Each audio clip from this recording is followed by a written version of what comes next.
If you remember before the break, we were studying multi-force problems. By multi-force problems, we mean problems that involve more than one force acting on an object. You remember the first step in solving one of those problems is always to draw a free body diagram. Free body diagrams show all of the forces acting on an object. Let's do that now for this. This question says a 73-kilogram man stands in an elevator that accelerates downward at a rate of 2 meters per second squared. With what force does the elevator push up? What's the man's actual weight? And so on, and so on, and so on. Forget about the actual questions right now. Let's just draw a free body diagram to show all of the forces acting on this man.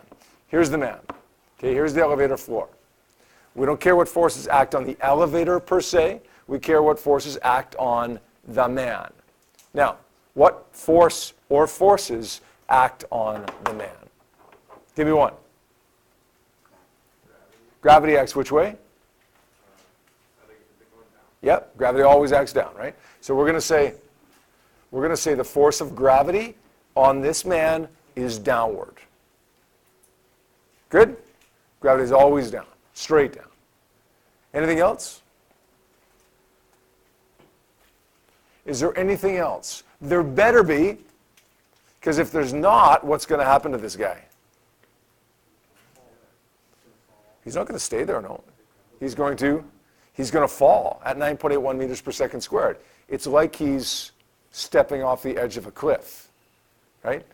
There's got to be a force acting up on him so that he doesn't accelerate downward at 9.81. He may accelerate downward, that's fine, but we don't want him to accelerate downward at 9.81, otherwise he's free falling. And although he may enjoy the ride for a short time, at the end of that ride, it's not going to be so enjoyable for him.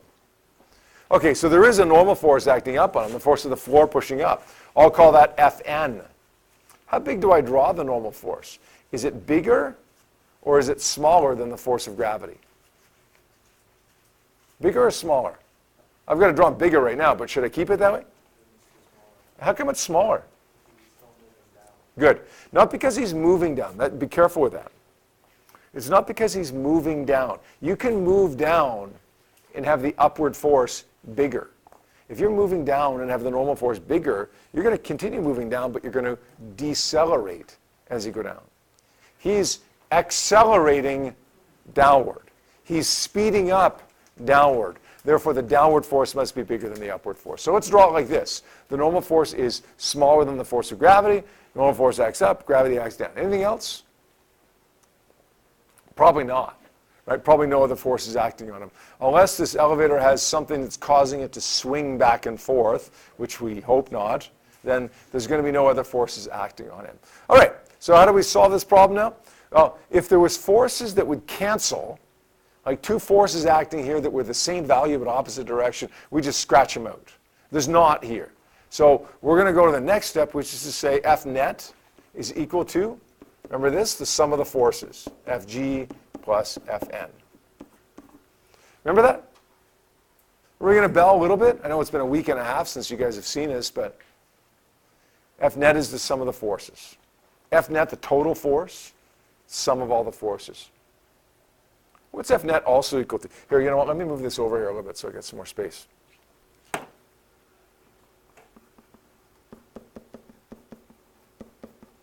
What's F net also equal to, besides the sum of the forces?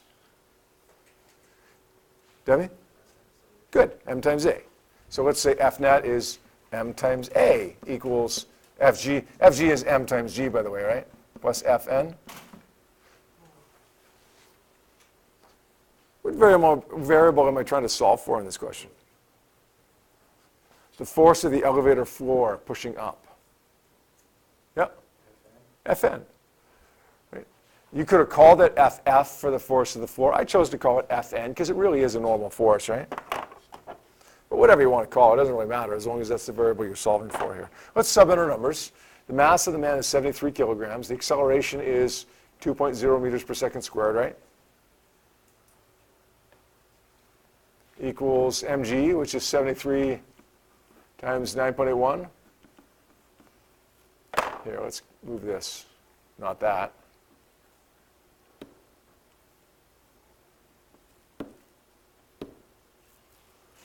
Let's just get rid of this. and redraw it up here so we got some space to work.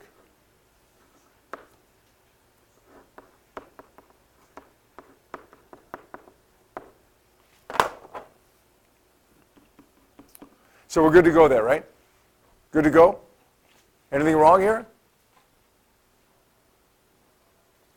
Rachel? Yeah, both of those, good. Both of those should be negative. How come? Well, gravity is always negative because it's downward, right? Why is the 2 negative?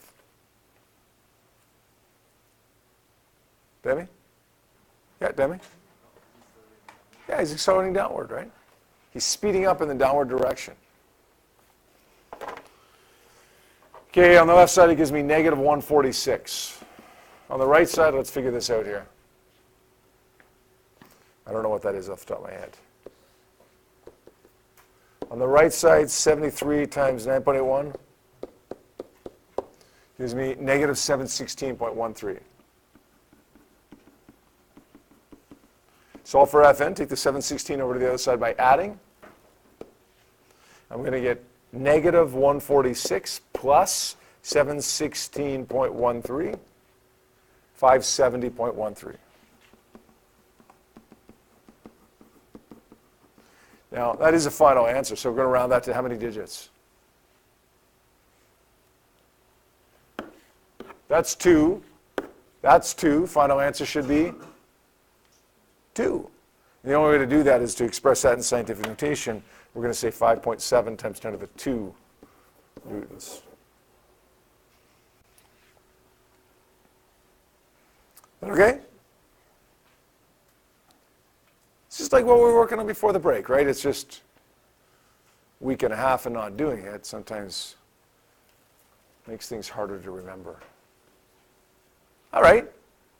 Hey, I got a nice easy one for you here now. What's the man's actual weight? Or is that easy? His actual weight. How much does the guy weigh? What do we define weight as? Yeah. Force of gravity, which is? No, that's the mass. Mass times what? Yeah, mass times gravity. You want to find the actual weight? All we're going to do is say F is equal to m times g. What is that? 73 kilograms times 9.81 gives me 716.13 newtons, or 7.2 times 10 to the 2 newtons. So we found here that gravity is bigger than the normal force. Should it be? Yeah, we established that it should be because the elevator is accelerating downward. Notice I made that positive. Like really it's negative, isn't it? Force of gravity is negative. But usually when we talk about somebody's weight, we usually make it a positive value. How much do you weigh? Oh, negative 160 pounds? No, like you say 160, right? Even though technically it's downward. So we'll do the same thing here. If you said on a quiz or a test, though, negative 7.2 times 10 to the 2, I'd mark that right. It's just not necessary to put that negative in. Okay, that was quick and easy. Man, C and D are even quicker and easier. What's the normal force acting on the man?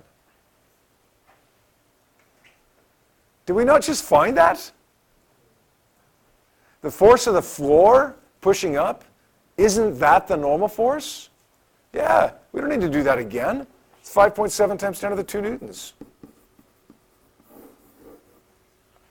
What's the man's apparent weight? Apparent, by the way, means not somebody who has a child. That's a different kind of apparent. This apparent is how heavy you feel. Apparent is your perceived weight. Okay, actual weight is how heavy you really are. Your apparent weight is how heavy you feel.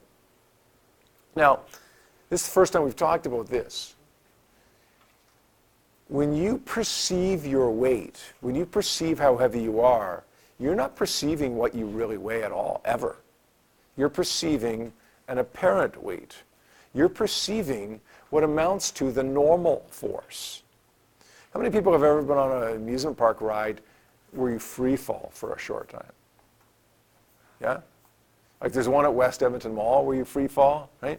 They have them all over the place, right? At different amusement parks where you free fall. When you free fall, during that portion of free falling, like accelerating downward at 9.81, you feel weightless. For a short time, you feel weightless. How come? Because there's no normal force pushing on you. Are you weightless? No, gravity's still pulling down on you at 9.81.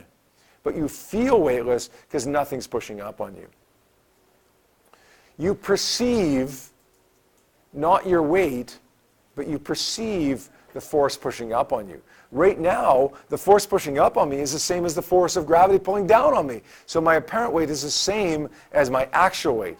But if I'm in an elevator that's accelerating up or accelerating down, I'm going to perceive a different weight. You're in an elevator. You guys have all experienced this, right? You're in an elevator and you start accelerating upward and you feel like your knees buckle a little bit. You feel heavy at first, right? You're not heavier. You just feel it because the normal force is bigger than gravity. But then sometimes you feel like when the elevator takes off downward, you feel like your stomach goes up into your throat. You feel lighter. But you're not lighter. You just feel lighter because the normal force is less than gravity. So what's the person's apparent weight here? Same as the normal force. 5.7 times 10 to the 2 newtons.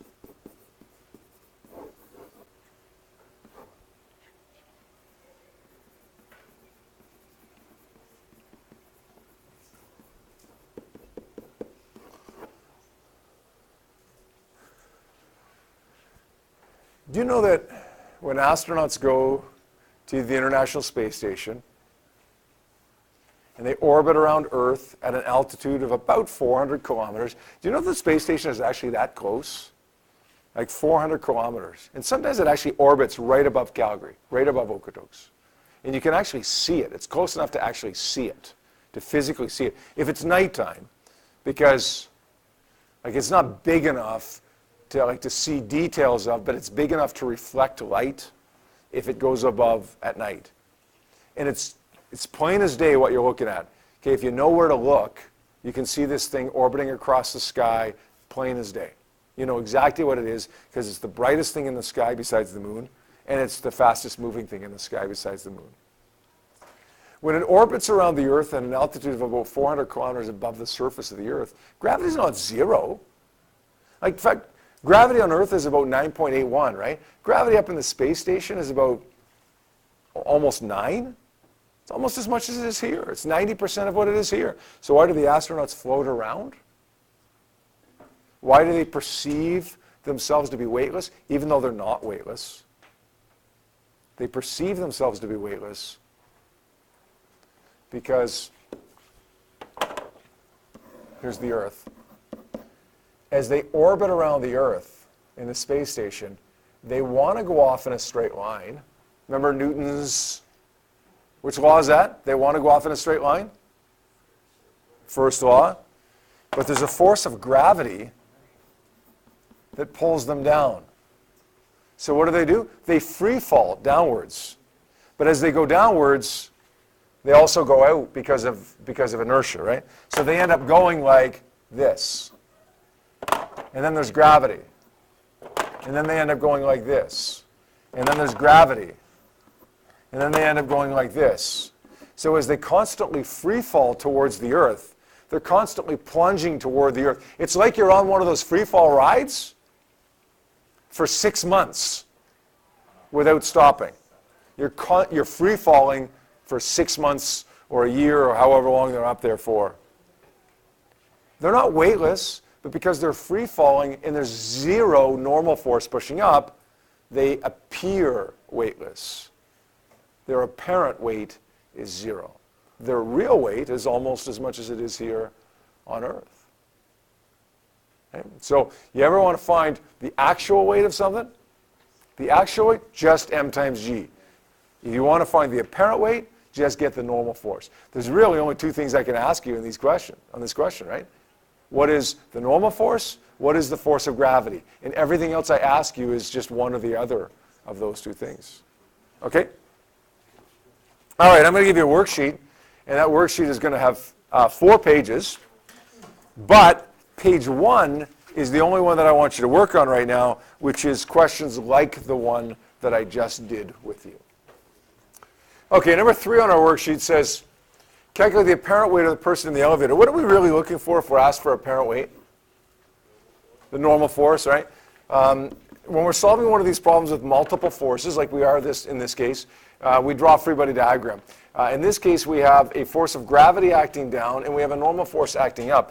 How big is the normal force? If you're moving at a constant velocity, the normal force is? No. Not 0. The normal force is, yep, same as gravity. Same as gravity. If you accelerate upward, Fn is bigger. If you accelerate downward, Fg is bigger.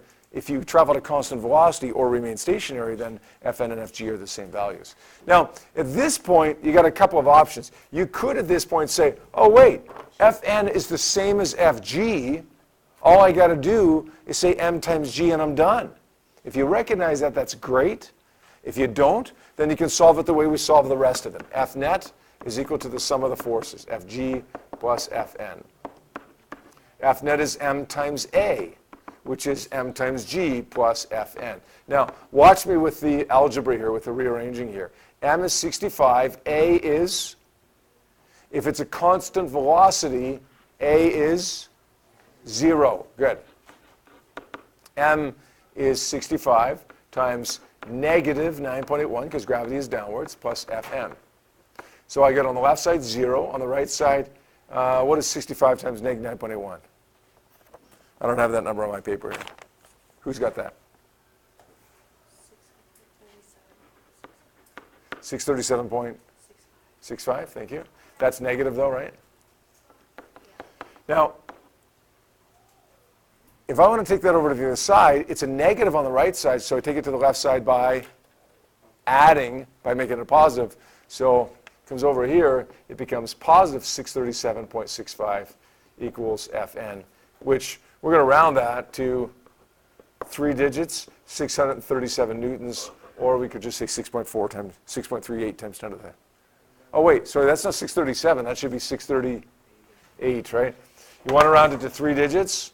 Look at the next digit after that. It's a 6, so it rounds up to 638. Right? How many people got that? Good. Good.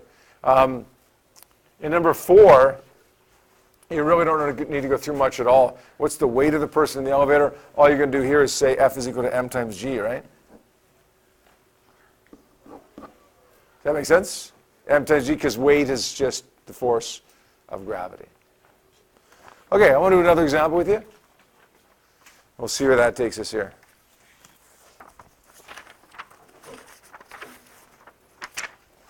This one's going to look quite a bit different, actually. Next example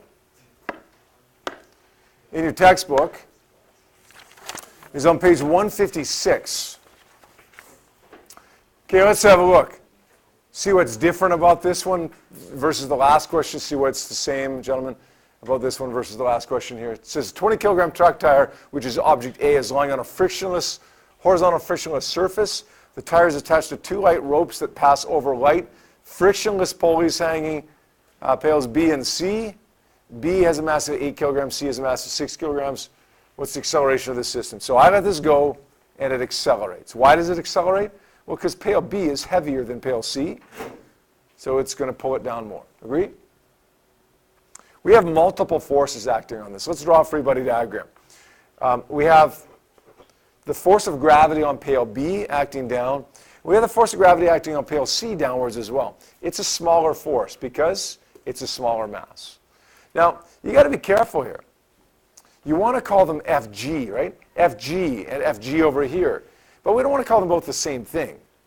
So I'm going to rename it. I'm going to call this one Fb, the force of gravity acting down on this one, and I'm going to call this one Fc, the force of gravity acting on this one. Is that okay? Now, technically, there's a couple more forces. The force of gravity acting down on A, but the normal force acting up on A, it's the same value, right?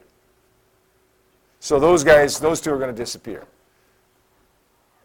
When we have two forces that are the same value but opposite direction, we can cancel those out. So let's do that to make this simpler.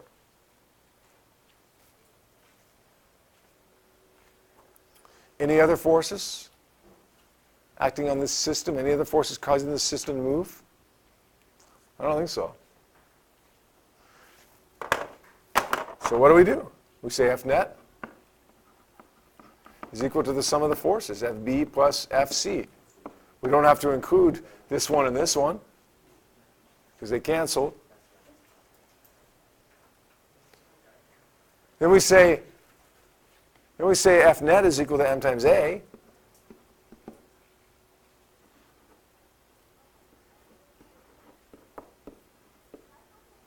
See what I did right there? The force of gravity acting on B is the mass of B times G. And the force of gravity acting on C is the mass of C times G. Sub some numbers in. What do I use for M here? Right here.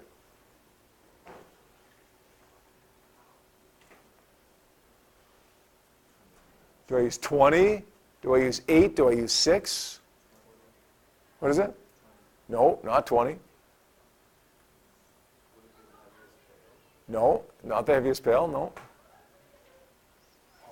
It's all of them. Yeah, listen. We don't always use the total mass, but if I'm looking for, listen carefully, if I'm looking for the net force, the total force, then let's use the total mass. Yeah, right?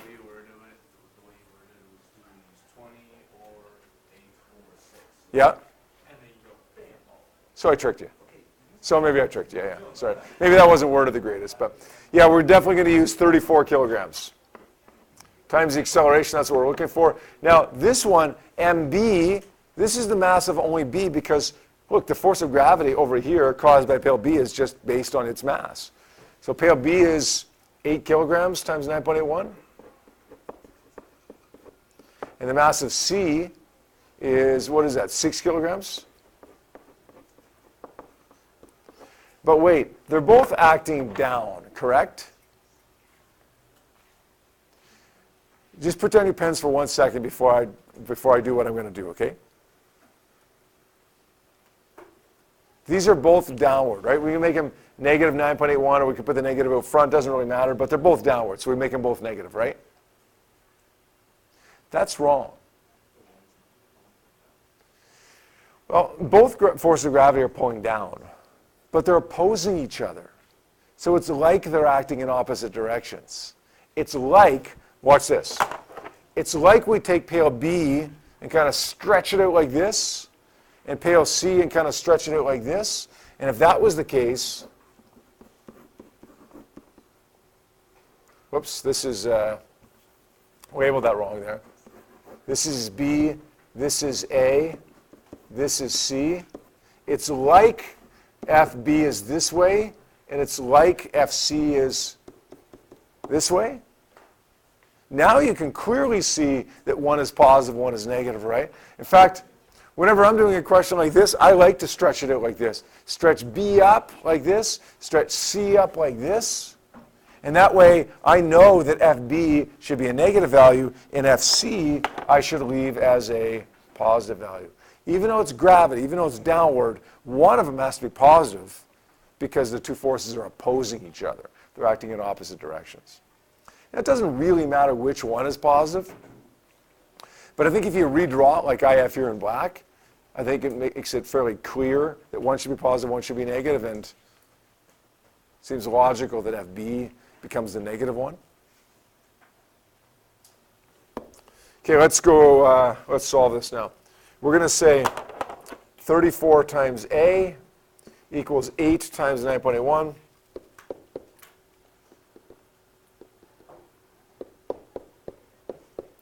Gives me 78.48, that's negative. 6 times 9.81 is 58.86. Let's solve the right-hand side. We'll say negative 78.48 plus 58.86, negative 19.62. And we'll take the 34 over by dividing. Negative 0.577. Should be 2 digits, negative 0.58. So we got a negative acceleration. What does that mean? What does it tell us? It accelerates which way? To the left or towards pale B? Yeah, even though pale C is accelerating upwards, it's still a negative acceleration because the system is going left. Does that make sense that it's going left? Why should it go to the left? B is heavier. Of course it should go to the left. We would have predicted that, right? We would have predicted a negative acceleration here. We just didn't know what it was until we did our calculation. When you're done copying that out, I would like you to take a look, please, at your worksheet again. But now you're looking at the second page, which is questions 5 to 9. I want to take a look at number 7 from the worksheet. It says calculate the acceleration, just like most of the rest of them do. But this time we have a force of friction included. Now, some of you, as I'm walking around taking a look at what you're doing, are skipping steps. I've always said that's not what you should do. Okay? If you think you're smart enough to skip steps, you're probably not. Okay? Not because you're not smart, but because none of us are smart enough, usually, to skip steps, including me. Okay? When I start skipping steps, that's when I start making mistakes. So let's do everything, and that includes starting with a free body diagram. Now, I told you straightening it out is optional, but recommended. Drawing the free body diagram with all the forces on a diagram somewhere is not optional. It's necessary, it's mandatory. What do we got acting on this one? Well, we have a force of gravity acting down on the 6 kilogram object. I'm going to call this A and B, and I'm going to call this FB. It's a force of gravity acting down on object B. Agree? Yeah, sure. We also have a force of gravity acting down on A and a normal force acting up on A, but because that's on a nice flat horizontal surface, those two forces will cancel and we're not going to worry about them, right? Anything else here? We've got friction. Friction acts to oppose the motion. So if FB is the only other force that remains, it's going to move to the right and down. That means friction is going to act to the left. Let's label that right here. Now, if it's me, I like to redraw this, so the diagram's going to look like this. Here's object A. There's a force of friction acting to the left on object A. If I take object B and kind of stretch it up like this, then the force of gravity acting on object B will be to the right. Now it's pretty clear, A, which forces I have that matter, and B, what forces I have, or what direction those forces should be. Let's say F net is equal to the sum of those forces, FF plus FB. Let's say M times A is equal to FF plus, well, the force of gravity acting on B is the mass of B times 9.81. What M do I use here on the left-hand side? The M times A mass is always going to be what, Patrick? The total mass. Good. So A and B combined are 8.0 kilograms. I'm looking for the acceleration. FF is going to be 20 newtons. I'm probably going to make it negative 20 newtons, right? Because it's acting to the left. Force of gravity acting on object B is 6.0 times 9.81. Now notice I've left that as a positive value. And when you look at the second diagram that I drew, it becomes fairly clear why it's positive, right? Friction is left. Gravity is, I've got it drawn, gravity's not really to the right, is it? But I've got it drawn to the right, which makes it clear that it should be a positive value. Now, if you look at this, you can get the same thing out of it. Friction, FB, it's just a little bit harder in this diagram to see why one of them should be negative and why one of them should be positive. In the end, you can recognize that they oppose each other, so one of them's going to be negative, one's going to be positive. It's just not quite as in your face, negative, positive, as the second diagram is. Okay, let's finish this off. 8.0 times A is equal to, this is negative 20, plus 6 times 9.81 is 58.86. Let's combine those two terms. 8.0 times A is equal to negative 20 plus 58 is 38.86. And now we're going to say 38.86 divided by 8. 38.86 divided by 8 gives me 4.91. Oh, wait. Should be 4.9. 2 digits. Because if you look back to your data here, right, everything's 2 digits. 4.9 meters per second squared. It's positive. How come it's positive? How come it's positive? Yeah, it's accelerating to the right. Now you could say, well, yeah, but wait, B is accelerating downward. But I kind of made that downward to the as a positive value, right? So it's accelerating right, downward, depends on the perspective of which one you're looking at there. Good?